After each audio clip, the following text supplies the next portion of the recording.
BJP wins 2 out of 3 MLC seats in Telangana, and Prime Minister Narendra Modi extended his wishes to BJP's winning candidates in Telangana member of Legislative Council elections. Now, Prime Minister Modi also thanked the people of Telangana for blessing the BJP with such phenomenal support in the MLC election.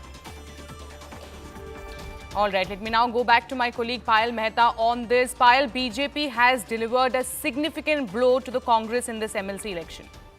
Well, of course, that's a lot of pride that the BJP really will take, because the BJP does repent the fact that, they were not able to convince the people and tell them that they were not hand in glove with KCR's party in the last assembly election. That's the reason they in fact, were not able to create that kind of impact that they actually wanted to create, in the recent Telangana elections, which was swept by Revanth Reddy and his party, recently as well. In fact, a year or something ago as well.